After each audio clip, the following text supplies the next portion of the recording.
Hello. You can't see me. Okay. You know what? That's not a problem. Just wait here a second. Okay. Hello. This is product log. No, it's not a project log. It's a product log.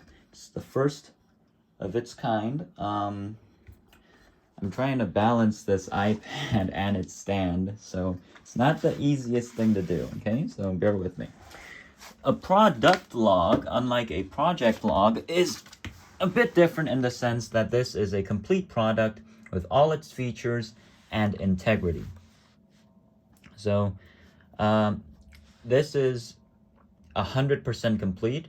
I would not change anything even if I could, because this is done to the extent that my abilities allow it to be made. So right now it's turned off. One of the problems that I had with the previous models, the previous projects, or not previous projects, but previous iterations, was that it didn't have a power on-off switch. I added a very subtle power on-off switch to the side here, where you can use your finger to turn the power on and off. So that way, it can preserve power and battery life when it's not being used. It's a very, very fundamental,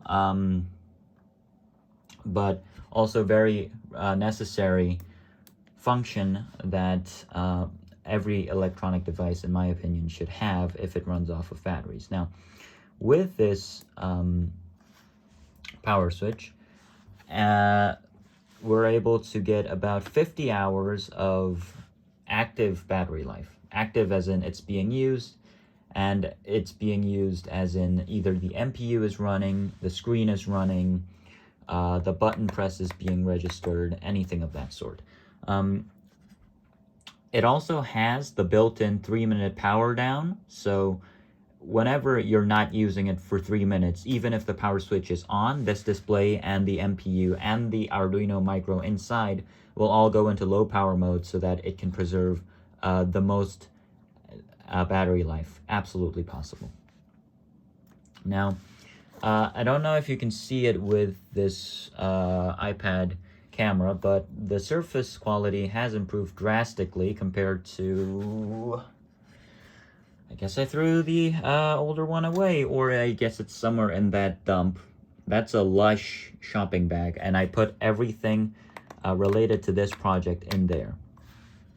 Now, another complaint, I guess you could call it a complaint, that the customer had after they saw this was that, in the previous iterations, when I did a long press, then it would register a long press, but before that, it would also register a short press as well. And I don't think I have to mention why that would be an annoyance or a problem, because let's say I want to select level 5, but I'm already here, right? So then if I were to do a long press, it would count a short press as well, so then it would cycle back to level 1, and if I, kept pressing down to complete my long press, then that would inevitably enter this whole system into level 1 instead of level 5. So if I wanted to go to level 5, then I would have to cycle to level 4 and long press here to enter to level 5. Whereas now,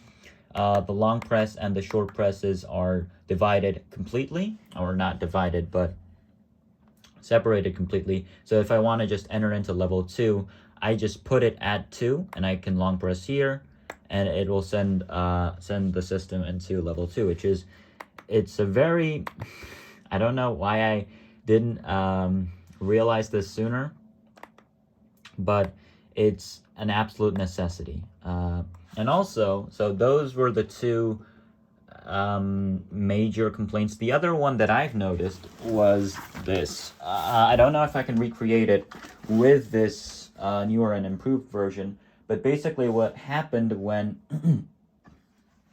what happened for the previous versions was every time it hit like a bump, the display or something inside would just stop functioning. Whereas, like, let's say it was swiping, and then it did something like that. It would just turn off, and then for a split second reset all its data, and then turn back on. So the turn back on part, that's great. The reset data part is absolutely detrimental, because let's say I was doing a swipe. I was in the middle of a game, and I'm here with my one hand, so, and I was swiping like that, and you can see the counts going up, or it's not really going up because I'm too slow with my one hand, but let's say, yeah, you can see the counts going up. It's at 5. You can't see it, but now you can. It's at 5. Ugh, this camera is terrible, but it's at 5. The count is at 5. But let's say you were doing it, and then oops, you hit a bump, or something. I don't know. Like it flipped over. It got some trauma. And then in the previous iterations, if that happened, it would just reset the count. So like if I'm at count 5, that's not really a big deal because I can memorize that count. But when you're going super fast on this broom, and the reason it counts is so that you don't have to keep track of it, right? And let's say you're something like 70 something, right? You're at like a really high number on your count, and you just make this mistake of just going too fast, and the broom just hits the floor at terminal velocity. I don't know, something like that happens. In the previous iteration, it would completely cancel your count. That would be so frustrating. So I fixed that. Turns out the only problem was that every time this type of shock was transmitted to the internal parts, there wasn't enough, how would I phrase this? There wasn't enough packaging, I guess, or absorbing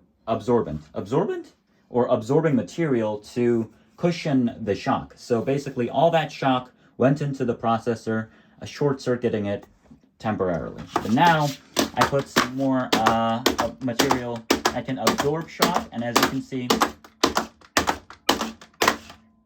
it's completely fine. Now, is that a good idea to do when I'm supposed to ship this today?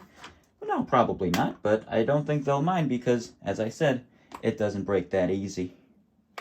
Reset count. Back to menu state. That's how it works. Anyway, this is my first proud product. It works like a charm. It is a chonker. Has very, very high durability. Very polished print quality. Very fine-tuned top surface print quality. Very sturdy build quality. I am satisfied with every single aspect of it. I can't show you the internals because I bolted everything down, but the internals are fantastic as well. Down here, I've added these 2 mouse feet to reduce the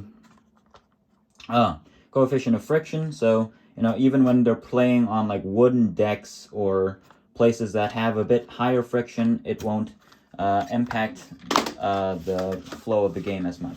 Now, that's it. This is my first ever product log. I am incredibly proud of myself that I have finished a product. I really hope I can say the same for Durham when I get back to school. But that's something for another time. Anyway, bye-bye.